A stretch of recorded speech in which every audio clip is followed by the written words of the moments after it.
Hi, Megan. Hi, Gigi. Hey, Gigi. Hello. How is everyone? We're Fabulous. good. How are you? I'm good. All right. Well, I will introduce you to everyone who is watching. We have Gigi Bailey with us. She is born and raised in De Pere, Wisconsin. Gigi developed her love for horses at an early age through participation in 4-H and open shows. Her passion soon led her into the world of quarter horse competition, where she has received remarkable success. As an exhibitor, Gigi has earned 10 AQHA World Championships, one APHA World Championship, one Palomino World Championship, and numerous Congress championships. Her dedication to excellence extends beyond her own achievements. Her students have also won at major events across the AQHA, APHA, and NSBA circuit. In addition to her accomplishments in the show ring, Gigi is an accredited judge for the AQHA, APHA, and NSBA, and has shared her expertise by conducting clinics throughout the United States, Canada, and Europe. Her lifelong commitment to horsemanship, education, and the pursuit of excellence continues to inspire riders at every level. Wow, cool. Maybe you could share how your story started in the horse world. That would be my father. He, I think he was, I want to think of him, of course, as very special, but when he was a young man, times were really tough. My dad died when he was 98, and that's already been 10 years ago. So they didn't have a lot. But when he was a young man, he would go to horse sales and he would buy like starved ponies and starved horses. And he rented space in a little barn and he would get them going again, and he would get them fattened up, and he would ride them and get them gentle, and then he would resell them to good homes. So when I was about, I think it was 5, they bought me a pony for Christmas. Was it under the tree? In the backyard? Anything fun? Well, it was in the barn, and it had a huge red ribbon tied around its neck. And I was soon to find out it was a really ornery pony. So we let it out of the little barn, and I'm sitting there hugging on it, and I was so happy, and I'm jumping up and down, and I'm holding it by the lead rope right on the halter, and the pony takes off. And it takes off down the driveway. And of course, I just got the pony, so I don't want to let go. So it runs down our driveway and makes a right turn and runs down the highway. And I lost him on the right turn. So yeah. So it took me it took probably a year for me to figure out how to control the pony. I feel like we've all had these horror stories Yep. of our first horses or ponies when we were kids. Yep. What about you, Megan? I've heard a few stories from you. Yeah. So what brought you into the quarter horse world? I think at the time, maybe I was 10 or 11, and we bought a quarter horse. They said her papers didn't follow her along in the sales. So, but she was a really, really gentle, really nice little black mare, and really an okay jogger, but a really good loper. And I could learn with her, and I could show her. So we went mostly to the open shows in northeastern Wisconsin. And there still is an association, the Northeastern Wisconsin Pleasure Horse Association. And we went to those. We belonged to one of the clubs, and that's really how I got started. So. And did you always know that you were going to be a horse trainer and a judge? No. No, probably not. But the thing was, I was raised as an only child, so as soon as I was old enough, I would stay home, and my mom and dad both worked. So I just, like in the summertime, I had my horses. So I like literally went to the barn in the morning and rode whatever I had and cleaned stalls and did chores and mowed lawn or helped with crops. So it, I've thought about that a lot. I don't mind being alone. If I have my dogs, that's great. If I have horses around me, it's great. So it probably was a little bit about what shaped my life to come. So when you were a young girl, did you have a trainer? Like I kind of did the same thing you were mentioning. I did open shows and things and really didn't have a trainer. It was like my, 4-H friends from the barn. We all kind of watched at horse shows and kind of learned what it looked like to be the winning horse. And we all kind of taught each other, but there weren't a lot of trainers in the area where I was growing up. My dad helped me as far as again, he helped me with the pony, and we just had a standing joke. He would be out there every night after work, and I'd have my pony saddled, and he would give me lessons, and the pony he learned to be so good. And then my dad would say, okay, I want you to ride a little more. I'm just going to go in the house now. And as the door shut to the house, the pony would buck me off. So yeah, I got bucked off a lot. And then he helped me as much as I could. And then in Green Bay was the Oneida Golf and Riding Club. And they had a dressage trainer there. And so I did take lessons. It was over a winter, and I did take, I don't know how many, but really enjoyed that, because like he would take apart the parts of the horse's body and teach me how to control each part, which was, wow, that was like college for me. So that was really good. And Steph, go ahead. Oh, at what age did you decide to start? Now, did you decide to start out on your own, or were you an assistant trainer? Like, how did that journey into becoming a professional happen? I was probably, I think I was maybe around 15. And some of the people that were friends and some of the people that went to the shows that we went to with my mom and dad, they asked me if I would ride their colts. So I just started doing that, And then another fun thing that we had like 4 to 6 kids in our neighborhood that had ponies. So in the summer, when we still had the ponies, we rode all the time. So that was good too. It was a really great childhood to be around horses. But I think I just started doing it because it was kind of a natural thing. And then I have to remember how much I paid for him. Oh, I know. I paid $150 for my first quarter horse. And it was like a long weanling. And they had already gelded him. And he was kind of by a pleasure horse then, and he was done, and he was tall. And I bought him from a gentleman in East Pere, and we brought him home and let him grow up. And I broke him out and showed him and stuff. And I had him for, I think when he was 4 years old, I sold him to some people in Northern Illinois, and they paid me $3,000 for him. And I remember shaking when they counted the money out to me. And I went to the bank on Monday and I said, I want to open a savings account. And the gentleman was like, where did you get this money? I said, I sold one of my horses. So I guess that's how I got started. So when you were, a kid riding ponies and things, did you start Western or were you riding English? I started Western for sure.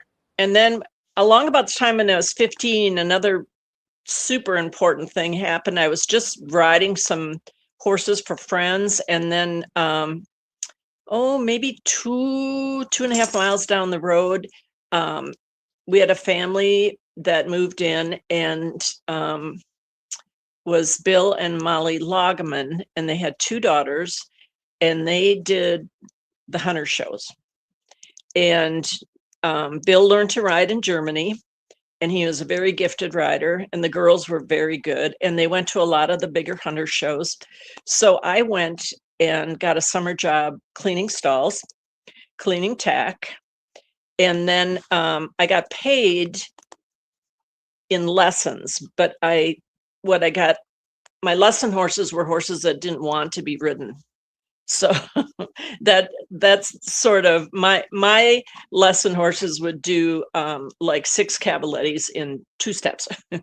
So I learned a lot there too. I really did.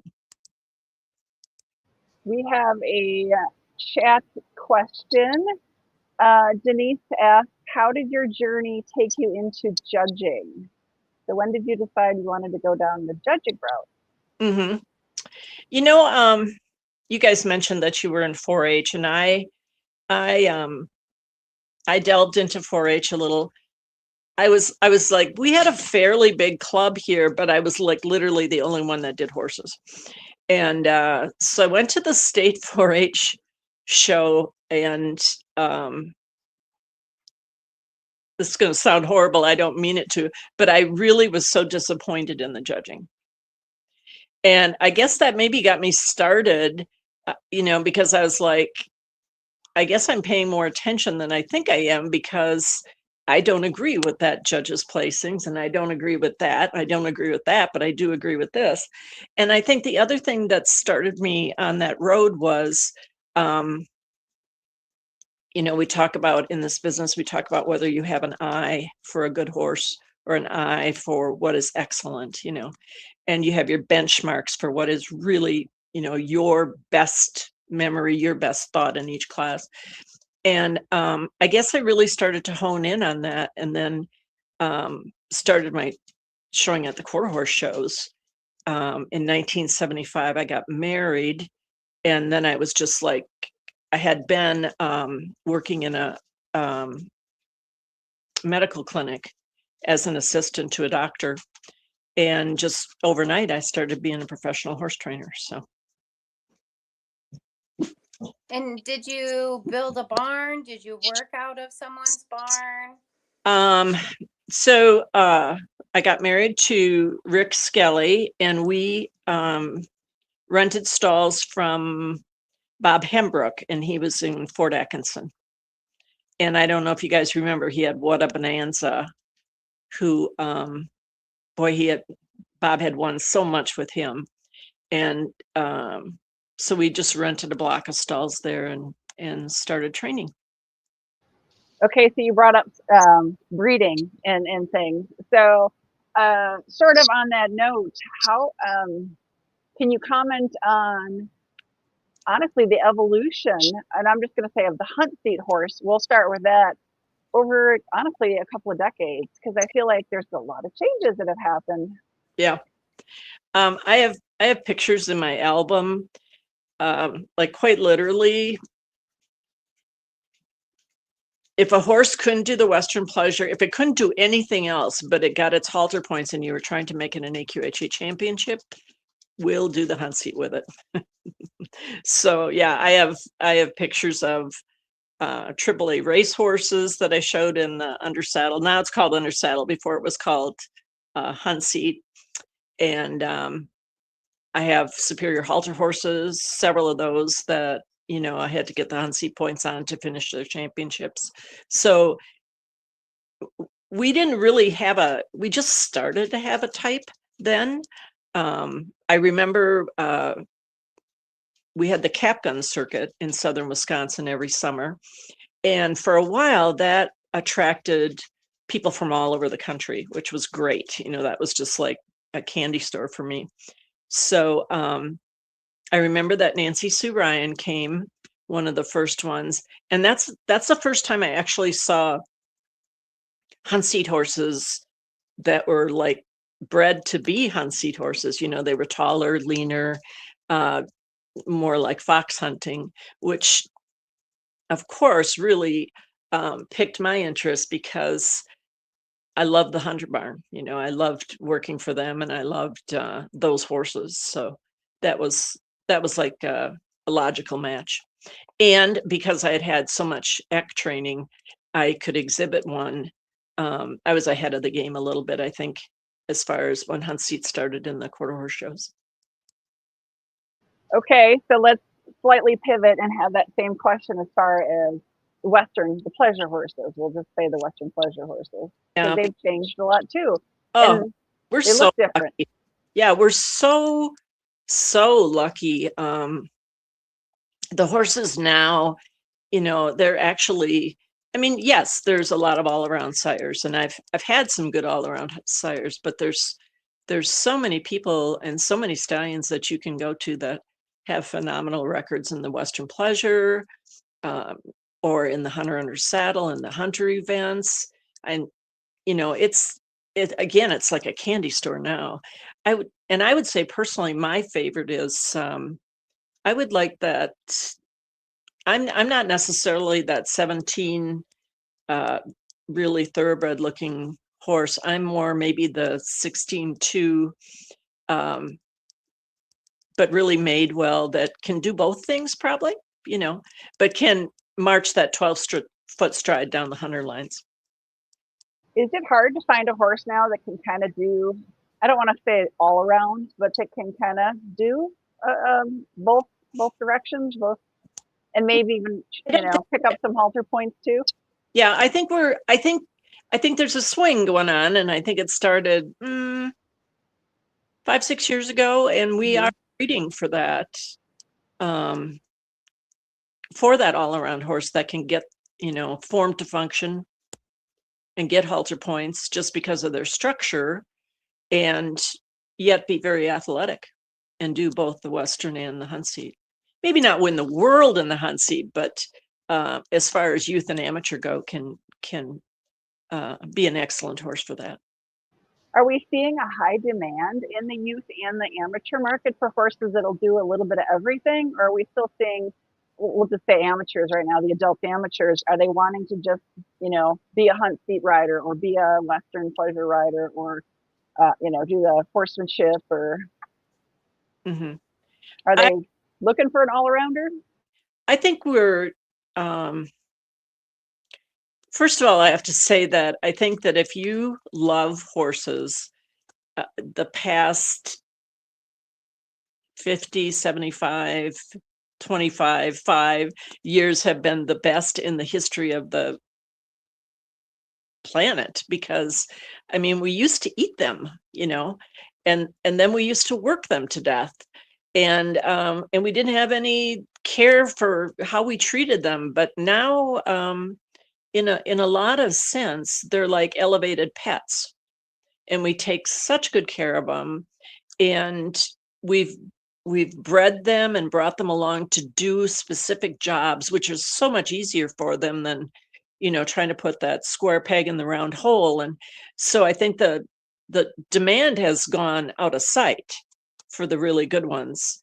I mean, one of my strengths, I think, has always been that I could find horses, just look at them, buy them, resell them for a lot more.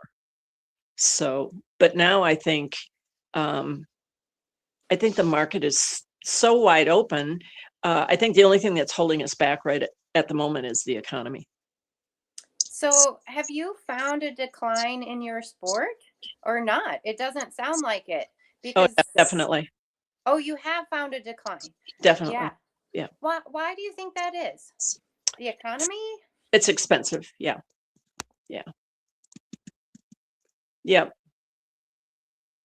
When you, like, I was in Idaho this summer, and I was in Utah last spring, and that there's like a lot of show managers, but you get to know them, and you get to be friends with those people, and the one lady she's just a super, super great person. She said, my shows are just down across the board, and it's, I have trainers, sure, that come, but the trainers bring client horses, but those client horses have jobs, and the people that do it on their own have jobs, and they're all just wanting to be a little more careful. Yeah, I know my friends, they look at the shows, and there's, like, as you mentioned, you used to have cap gun down here. A lot of stuff has kind of declined in our state, and they're finding they have to travel farther, which is an expense in and of itself. instead of being able to haul maybe hour, 2 hours, 3 hours away, they might have to haul down to central Illinois, which is, Yeah. it's an added day going each direction. Yeah. You're definitely stretching that budget, as far as extra nights in hotels and paying the trainer and their staff for carrying. And then, like Yeah. you just mentioned, extra time off of work. And I think, Megan and I have been talking to a lot of different trainers in a lot of different disciplines. And I think we're all feeling that pinch of the loss of Mhm. facilities and shows. And Mhm. I've always said the biggest problem in Wisconsin is that we have Madison, but we don't have a really good indoor facility, like Minnesota had, or Gordyville in Illinois. I think that just always wanted to hold us back a little bit. did they just renovate Oshkosh, the grounds there? I think the most of the renovation was for the camping sites. Yeah. And Oshkosh truly, truly, truly 25 years ago should have just made it indoor arena and covered the other pen, and they would have so much business they wouldn't know what to do with. I'm going to take a 180. My question is, you've coached and shown world champions. Mhm. What mindset separates top riders from the rest? That's a great question. For me, when I was coming up, I had little situations because I don't normally get nervous, but I had little situations, like one was unfortunately at the Miller's finals at the Congress, and I got nervous. I allowed myself to think. I knew that one of the judges loved my horse, and I just let that kind of get going. And I made a huge error right in front of that judge, and I came out and I kicked my butt for about 3 months. And I developed a little system. This is just mine, but I taught myself that your nerves are actually a really good thing. And I teach this in clinics. So my little example is, if you were home alone at night and you heard somebody start rattling at the window or pulling on the door, or is it open or not, you'd probably get a little scared. And in that moment where you got scared, you'd get an adrenaline rush. But adrenaline, I've taught people, and I've taught myself, to use it more as a tool than as a panic button, because all of your senses, when you get that rush, your sense of touch, smell, taste, hearing, eyesight, it all gets better. So use those tools. And then I teach people how to make their own little custom checklist for themselves.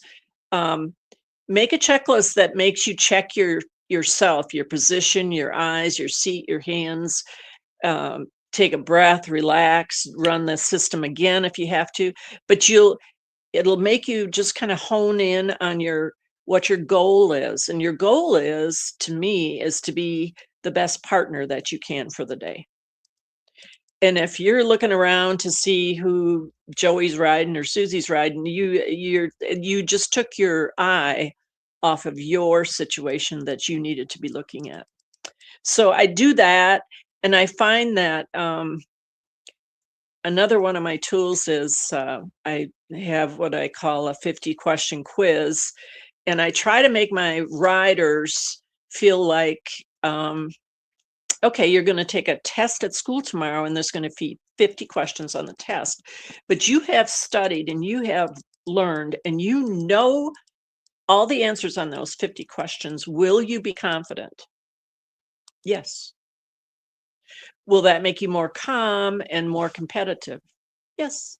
So I try to answer all those questions that a rider might have, or teach those skills to them that they might need, so that they can walk through the gate. Yeah, stuff can happen, but they can walk through that gate knowing that they have all those answers tucked away, and they can draw on that if they need to. So yeah, be calm, be confident, show your horse, be the best partner.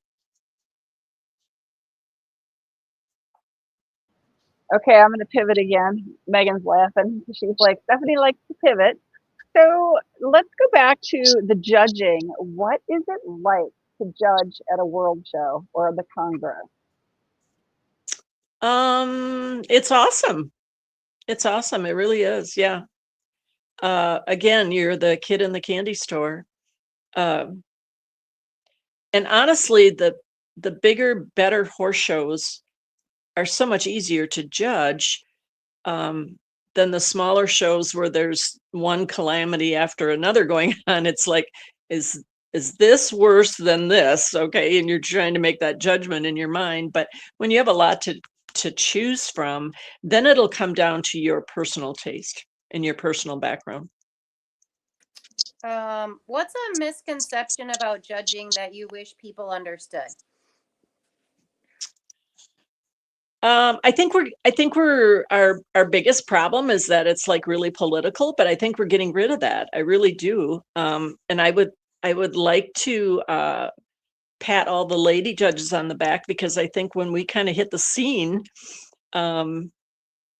we were more like, no, it's not who you know, or you met that guy, or you know that horse, or whatever. No, people are watching you. You need to do the job for you. Everybody's watching with you. Everybody's educated. Everybody knows who's supposed to be the winner. Everybody knows, 100 things can happen in a pleasure class, but if you're in a horsemanship pattern or an ACK and all eyes are on you, everybody's going to see it, So I think judging has improved so much. And I can tell you, we all try really, really hard to do a great job. We do. And I think when someone does do something kind of left field or something for somebody, it looks so ridiculous that they're like, that pretty much backfires on you. So if we've got young people who are going to be seeing this and watching this, and maybe they're currently riding in the youth classes and are looking towards maybe becoming a professional, what would you recommend, like how they would, kind of start down that thought process, and what should they look towards doing to maybe, eventually becoming a professional? Yeah. It's way better than when I was that age and wanted to be a trainer. I mean, now there's people you can go work for. I think there's some really good colleges out there. There's Blackhawk East in the Quad Cities in Illinois, and every year they would call me in the spring, and you get through Christmas, and then you're kind of got a whole bunch of horses and everybody goes back to school and you really don't have enough help, and then you kind of just got to get along by yourself for a while. And then they would send me interns every year, and I had great people work for me. And day one I'd be like, what do you want to do here?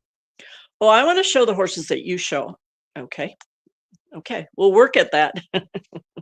But that's a great opportunity. I mean, I'm sure there are situations where those interns are worked too hard or have to do too much or whatever.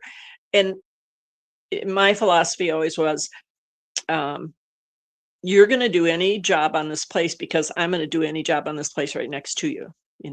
We'll get it done together. That's fantastic. And I'm sure Megan agrees. Go ahead, Megan. Oh, I love that. I feel the same way. Like if I'm running the show, I need to work right next to my people. And if you want to be a horse trainer, you have to do everything. You have to know the health, the care, all of it. My question is, what's your favorite class to judge and why? People ask the judges that all the time, and my honest answer is all of them. Let's see. Think about it. Megan, how many hours, how much time, how much effort that you put into bringing the one horse to the horse show and getting it to show. Every client knows how much time, effort, money, everything it took to get that horse to the horse show to show in one show or one class. And so I guess I think about that a lot, and I so appreciate horses that are they don't have to be over fat, but are fat and slick and happy, and you can tell somebody's really given it a great home. I mean, that's a lot of effort. So I appreciate everything. So I mean, I love judging all of it, really. I love that because I tried my hand at judging and I don't like it at all. Go ahead. I want to be in the ring. I want to be judged. You know, one thing I did with my youth kids, if I was judging anywhere close, I'd take a couple youth kids with me, and I'd tell the staff, I'll bring my ring stewards, and I'd make them ring steward for me.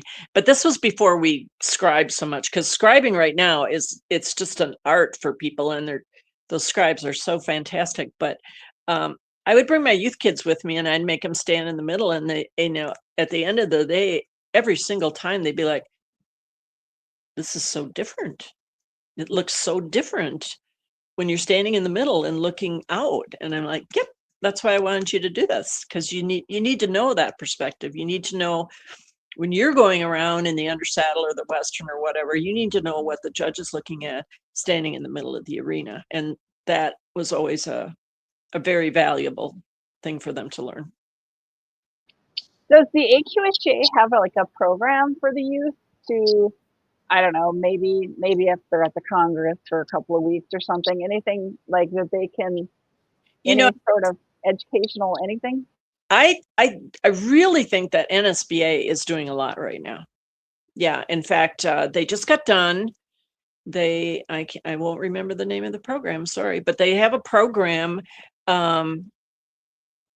which young trainers are really trying hard to get on this list now. But they have a program where they get help from other trainers, and it's either a year or 2 years long.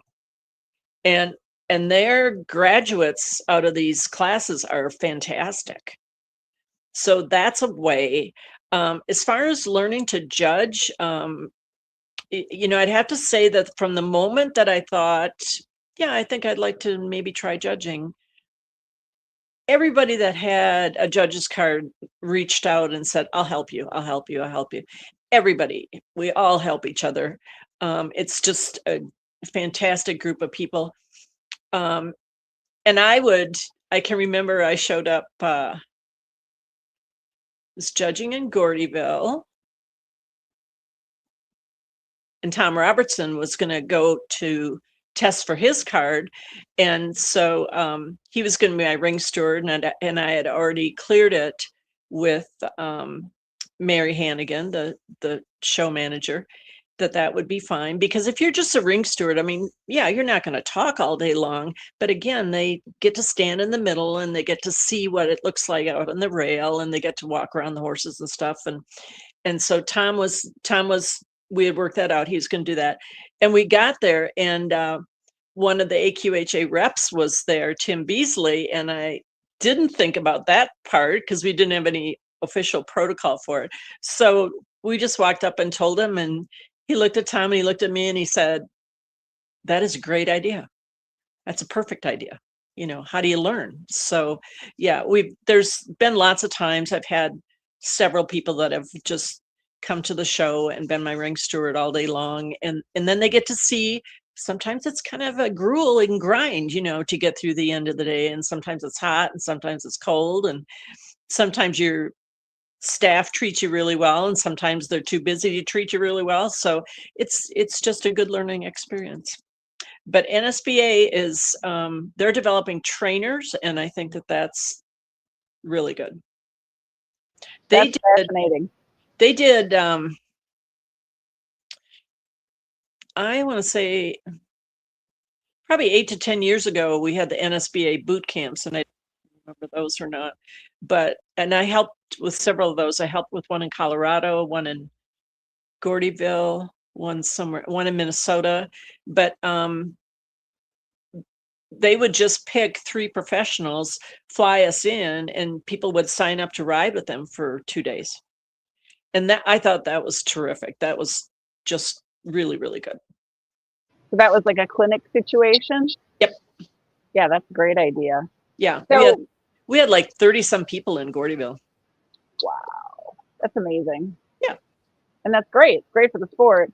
So how does the AQHA, like, how do you go about being a judge? If we got kiddos watching, like, let's say they've been mentoring under one or more judges, like, at what point do you actually get on the judging roster? Right. You know, the most simple situation and something that I would encourage everybody to do is start by maybe going to 4-H shows, see if you can mentor with a 4-H judge or with a open show judge, because like I just went to a couple open shows. Was that this year?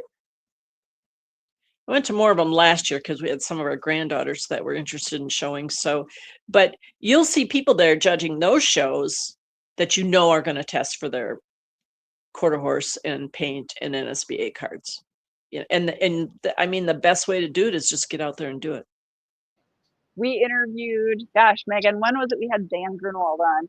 And he's talking about how he's going and he's judging, and while he's eating a dinner, he's still reading his various rule books, and he's constantly refreshing.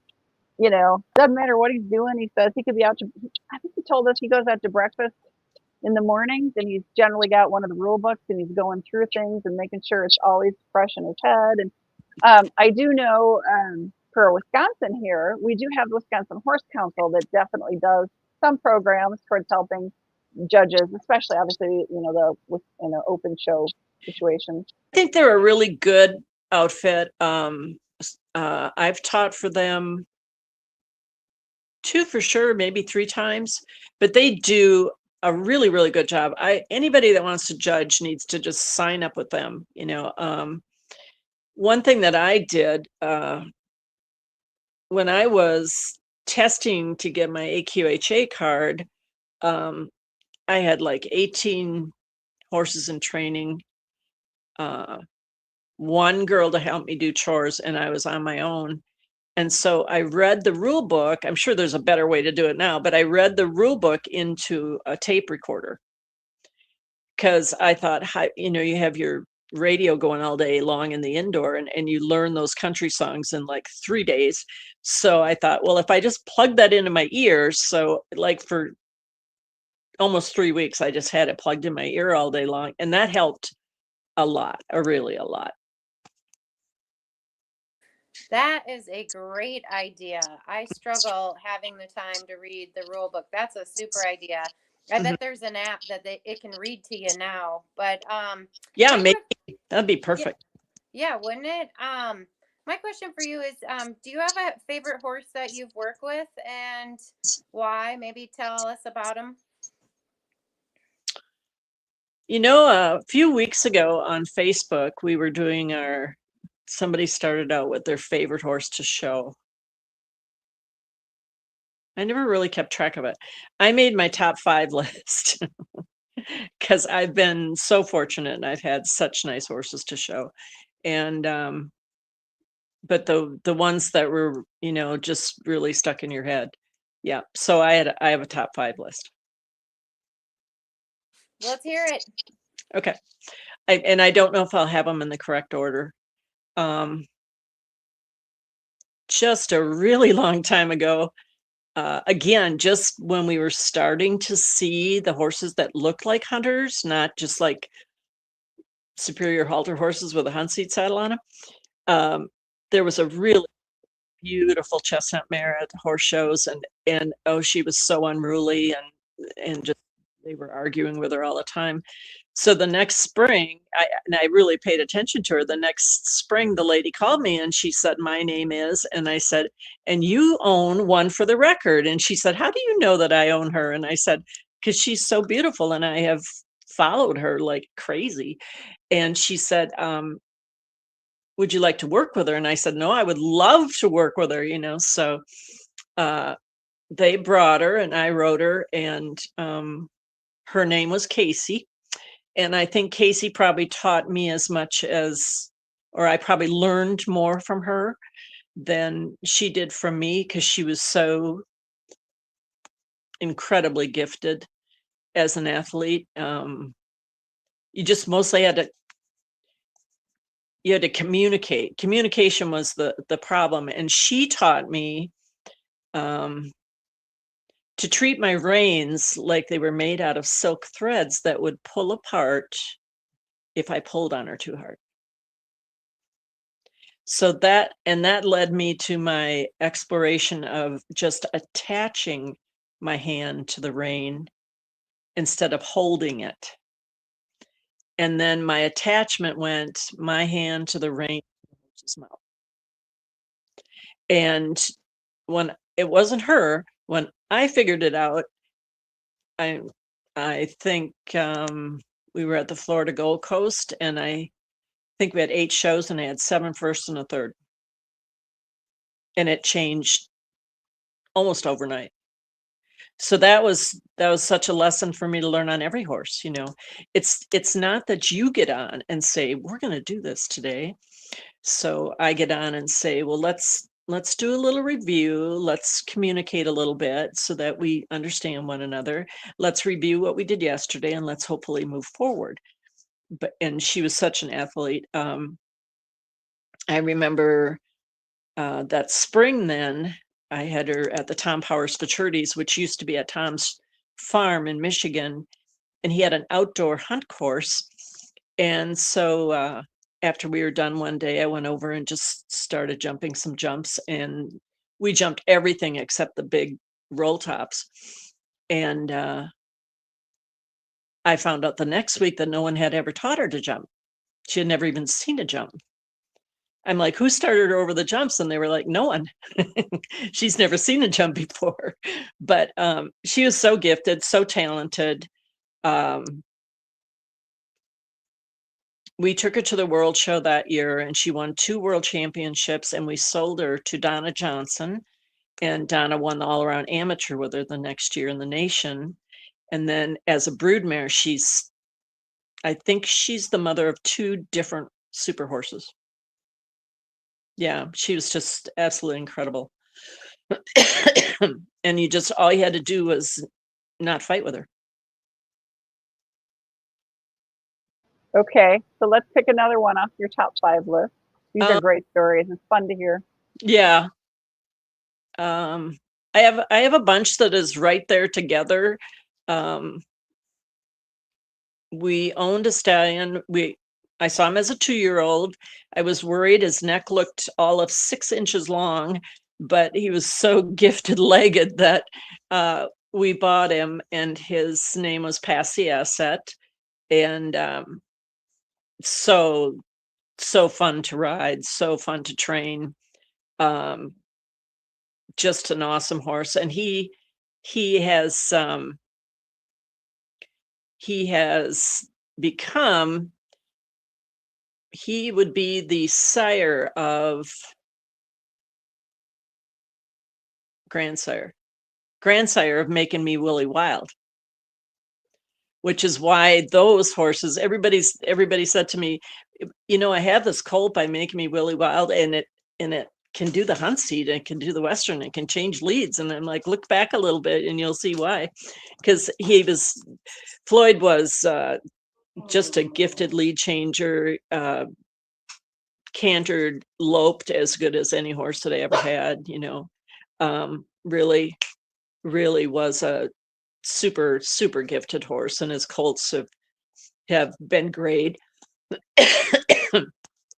And his, it would be a paternal grandsire. He's having a lot of success there too. And then of course we had, I was judging a lot and was slowing down the training business. No. And I had a family come to me from Mequon, Wisconsin, and they wanted me to help them with their 2 daughters. And so I got started with them a little bit, and we bought the mare A Walk in the Sky. And literally, Catherine Caston showed her. And the year before, Catherine was showing in 4-H shows. And she showed with me for 1 year, and then that fall or the next spring we bought A Walk in the Sky, and she won the Youth World that year with The Walk in the Sky. And the mare won the Congress many times. And that mare, as a brood mare, I don't know if a hunt seat mare can be like the top brood mare in AQHA, but she's approaching it. So she's passed away now, year before last, but she's got, I think, 10 different world champion offspring. Wow. I love hearing these stories. Now my next question is, what has been your favorite championship? And you've won so many of them. And why is it your favorite championship or the memory? Yeah, I don't know. Sometimes, when they announce the placings backwards at the World Show or the Congress, and you're looking around like, who's winning this? Sometimes those are just really fun. One of my favorite horses for real to show was a gray mare named Sparkling Smoke. And I think she was first or second as a 3-year-old at the Congress in the Miller's Hunt Seat Fraternity. But I brought her back 2 years later, and I didn't show her. Lynn Palm showed her. But 2 years later, I brought her back in the Western Maturity and won that. And they're announcing it backwards, and they didn't line you up under the judges. So you have literally no idea what's going on. And I'm looking up and down the line, and I'm like, who's going to win this? And I seriously almost fell off when they announced her number. But she was truly a great horse to show. She was another one. Wilson, no. If she hated you, just don't even get on her, because she would think of something to do. Like her favorite thing to do, if my husband tried to show her, she tried to shake her bridle off through the whole class. Yeah, that's how smart they are. She'd be like, really, you're on? You're done. And that's how she because she wasn't really supposed to be my show horse for the Westerns, but that's how I got her, because I could get along with her. And yeah, she was great. She won the Texas Classic for her youth owner. I don't know. She might have won the Congress. She was first or second at the Congress for sure. But yeah, she was a great one too.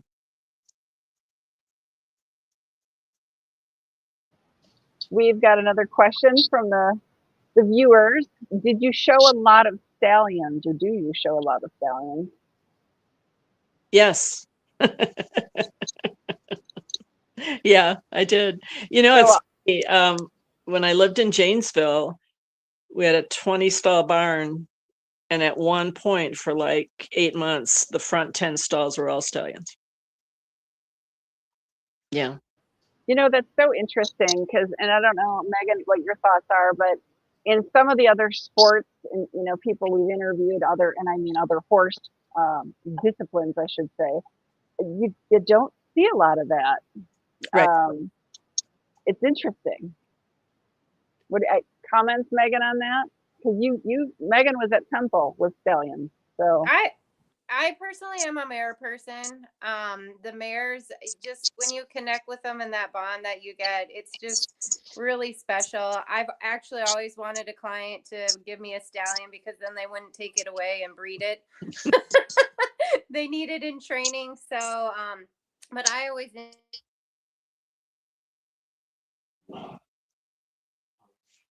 perfect for my clients. So but I love them all. Yeah. I try to avoid the ponies, though. For many reasons. For many reasons. Do you have a go-to show snack or superstition? Maybe. I would always, when I was much younger, I would have a Pepsi and a vitamin for breakfast. That was it. And since then, I've become a Coke person more. But just for the like when you're at the big shows or when you're at any show and you got a lot of horses there and you got to, you know, you're going to show yet tonight and you're just dragging. So I would always have just a big glass of Coke and ice. No alcohol, just Coke and ice. But the sugar and the caffeine would help kind of get you brightened up a little bit. Did you have anything like a certain pair of special riding socks or earrings that you always had to wear for good luck or anything fun like that? Because you do hear things. A lot of my students have done that. Oh no, I got to have those socks. You know, I got to have that bridle. No, I never really got into that very much. My saddle, my saddle's sitting in my office. It would be almost literally impossible to get me to part with that. But yet, you know, all of my kids that didn't have good saddles, they used my saddles. So. Okay, so on that subject, what's your favorite brand of saddle? Because I know it's changed over the years for a lot of people. The fashionable saddles and brands. Yeah. You know, again, kind of with the beginning of the evolution of the hunt seat horse, everybody loved Butte saddles at first. I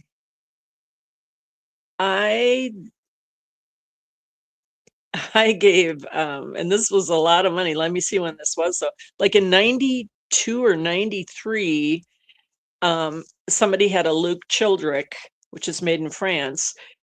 They had a slightly used one for $2,000, which was a screaming amount of money at that moment. And I said, oh yeah, I'll take that. And that's been my saddle ever since. You know, I love that saddle. I would rather be in a storm on a horse in that saddle than any others. But then they came, oh, it's escaping me. The Western saddle, the work saddles. Why can't I think of their name? They're from Carolina. They're everywhere. Anyway, their show saddles are the best. And those show saddles, the Western ones, they just put your leg in a super position. So that's my favorite there. What keeps you passionate about the horse industry after so many years? You know, I probably ask myself that question like a couple times a week. Horses are dogs, horses are dogs, horses are dogs, you know. So I have my dogs with me all the time, right? And I don't have as much contact, but just I think they're just so absolutely majestic. I do. Just to walk up to one and pet it, or just to see one going around, they're such amazing animals, you know, and they're so smart. They're so much smarter than people think of or give them credit for. Yeah. I became a better horse trainer when I got up in the morning and said, you're smart. I need to try to figure out how to be as smart as you are, you know. Then it got pretty easy. Okay, I want to go back to Congress, because Congress is weeks and weeks and weeks, and I think a lot of people don't get to experience a horse show that's a month plus long. Right. So can you, and this is maybe a very open question, but can you tell us what it's like to be at a horse show for weeks and weeks and weeks? Now, I think if you're lucky to go down to Florida, you know, you might be down there for weeks, but Congress is special. It's really unique, I think, in many ways. So can you talk a little about that? Do you know at the Congress, one of their ironclad rules is that every horse in that horse show gets its picture taken. Think of that. You know, that always just amazed me, because, you know, you would see people show up with their babies or yearlings or whatever, and you'd think, now, what is that one doing here? You know, because it wasn't really ready. But it also is what makes the Congress so completely special, because there's always that chance. The World Show, yeah, you qualified to get there. So someone saw you, someone saw that horse, yada, yada. But the Congress, you know, you could show up with one that's no one's ever seen. And that was always the just truly exciting part. One of my favorite things about the Congress is you can eat as much as you want and whatever you want for 2 or 3 weeks, because that's how hard you're going to work. You're going to exist on maybe, Buster, lay down. You're going to exist on maybe 4 to 6 hours of sleep, and you're going to ride all night, and you're going to show all day. So get ready. That's what it does. I think it's really special. I've been that graduating class where, which I'm really dating myself, but where we figured out that it was in a big coliseum and our horses needed to be used to it. So we, they would open up during the night, and there would be maybe 4, 6, 10, 20 horses riding around. But then our horses were used to the arena, which, okay, you're used to the arena, you're used to the lights, but now add all the people and the noise and the organ playing and all the stuff going on.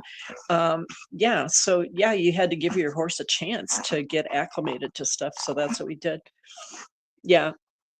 It's a very interesting show. Everybody should go, whether you're going to exhibit or whether you're going to show. Yeah. Well, and like a lot of people, hunter jumper dressage, they have their stall fronts, but they don't really have their stall fronts like it's done at the Congress in the world. Like, I don't think anybody understands it till they've seen it in person or seen video or pictures. It is next level. Yeah, we had some people on Facebook that just did barn tours. No. And they'd walk up and down the aisles and show off all the stalls and the stall fronts and stuff, like you said, and that was amazing. We went. I don't know if I'll remember. It was like maybe, I don't know, early 2000s, and we were talking about what we were going to do for stall decorations, which were not as elaborate as they are right now. So we're going to put up the curtains, and then we. Actually, everybody in the barn was going to carve a pumpkin, and we brought the stumps, and we were going to set them outside. And so the guys that were helping me, I think they were at the Lowe's or the Home Depot or whatever, and they're like, hey, this post and rail fence, this is going to be like $200 to put in front of our stalls. Do you really think it's worth it?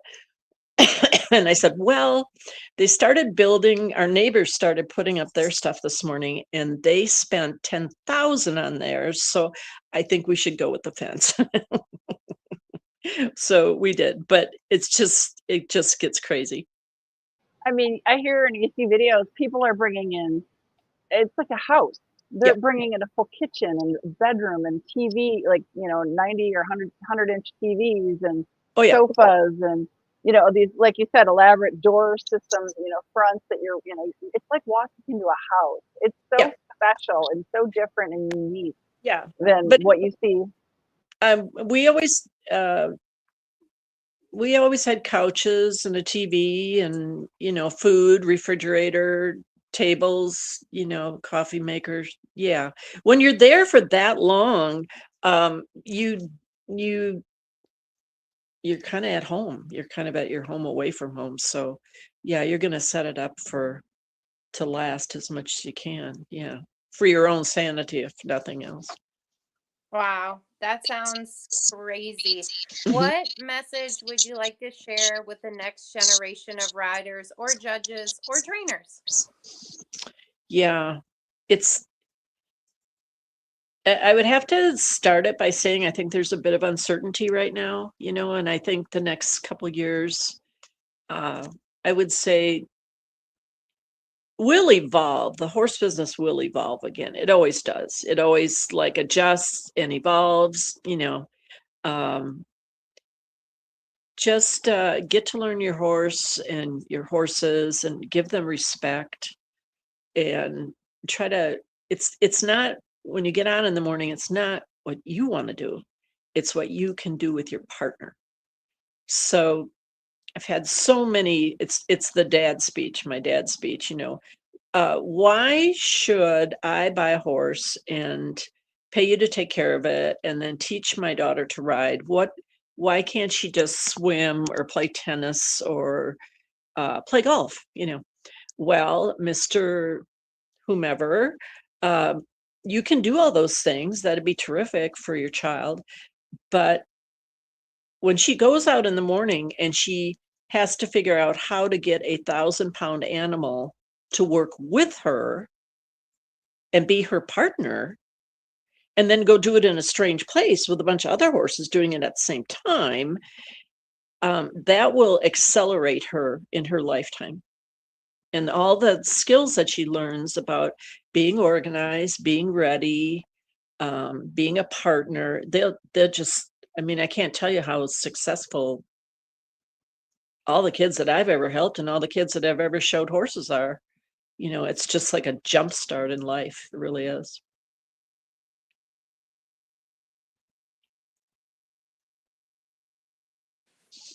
Okay. Well, we have kept you on for an hour, and I have really found you insightful and really enjoyed our conversation. Thank you so much for all your time. And for anyone who's watching, you're going to be at the Midwest Horse Fair. They can see you live, correct? Yes. Yes, I'm there from the beginning till the end. Yeah. Do you have an idea on times? Probably not. They probably don't have the schedule out yet, right? No, I know that I'm going to do several clinics for showmanship and several clinics for how to judge the trail. Oh, cool. Which will naturally be how to show in the trail. And people can sign up to ride with you, correct? Yes. Yep. I guess that's going on. And then they tell me that then we'll go through all the applicants and pick who we need for each session. Yeah. I've brought horses to the Midwest Horse Fair several times. I'd always bring like a trailer full and we do the hunt seat demonstrations or whatever we were doing, and they'd all ride. And yeah, it was good. I bet you the kids are going to look forward to it. It's always challenge, it's 4-H kids, learning how to do showmanship and do showmanship well. I feel like it always starts with the little kids at 4-H. So I'm hoping they'll get some kiddos in there, because when I was a little kid, I was so excited for horse fair, and I would have loved to have had a horse at horse fair. It was a dream. The Midwest Horse Fair is a little bit like the Quarter Horse Congress, because every other horse show or horse situation will ebb and flow. It'll be great, and it'll slack off a little bit and come back. But the people that run the Midwest Horse Fair, they are so impressive. They're always thinking ahead of the curve a little bit. Like doing this with you guys, what a great way to get the news out that they're going to have clinicians, and that something to look forward, something to plan. The Congress they're constantly changing and adding new things. They never sit back and say, oh yeah, it's good enough. It is never good enough for that bunch. They're just always trying to get better, and they do. Well, we will be there, and we will hopefully try to connect at some point with you. We're looking forward to it, especially because the winter will be in the past, because this winter is crazy. But don't you think that's part of it? Is that just spring in Wisconsin, and everybody is just itching to go out and ride and have nice weather and have the pens dry up a little bit. So everybody wants to do that. Everybody wants to get together. Everybody wants to see what's new, all the stuff. Well, I can't wait to meet you in person, and I want to sign up for your clinic, but I know I'm just a dressage rider. But we're gonna post this everywhere to help get participants, and I really look forward to meeting you. Right, Steph? Yeah, thank you so much. And come on, Megan. I bet you and AJ could do her trail class. We have done a trail class only one time, and it was at Midwest Horse Fair. We came in second. And everyone, so this is actually how I met TJ. I was the only dressage rider in the event, and he was making fun of me, and that just spurred me on. And I have a great respect for the trail riders now. I didn't before, I will be honest. I was like, what is this? A gate? Whatever.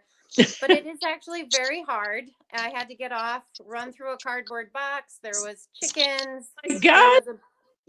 There was a bridge. There was all sorts of things. And so, but we got second place. I was really proud of that. That was my one and only time. Yeah. You know, people always say to me, don't you find judging the trail boring? And I'm like, yeah, no, I think it's like an art form, you know. Yeah. It's super technical. Mm-hmm. Again, yeah, you could go out and do all that, but you have to get your horse to do that with you, you know, which it's a lot of coordination between horse and rider. Well, I'm looking forward and hoping to catch it because I want to learn how you guys judge it because it's just wild. Yeah, it's a lot of math. Yeah, it is. It's amazing. Yeah. I'm an accountant. I like math. So Oh, good. maybe not at that level of crazy, but I'm looking forward to seeing you, like Megan said, and we really appreciate. We've kept you a little bit longer here, but is there anywhere if people want to get a hold of you? Is there anywhere where they should look you up? Facebook? Do you have a page, or do you have a website, or anything you would like us to share? No. Okay. Through the AQHA maybe or something if they need to. Yeah, you can do it through there. I don't mind if they have my cell number, that's fine. You know, AQHA will refer, I belong to the Professional Horseman for AQHA and APHA, so I'll get calls every so often. They'll be like, where do I find this? Where do I find that? You know, and yeah, we always try to help each other. Absolutely. That's what this is about. I love that. And April 16th through the 19th, yep, they can come find you at the Midwest Horse Fair. Yep. They can also check out the Midwest Horse Fair website. I'm not sure when the schedule's out, but probably after February they should look and watch your clinics. Yep, sounds great. Yeah. So nice to visit with you guys tonight. Thank you so very much. We appreciate your time so much. Thank you. And thanks everybody who's watching and all the questions. We really appreciate it. Yep, absolutely. Have a good night, everybody. Okay, Bye all. Much. Good night.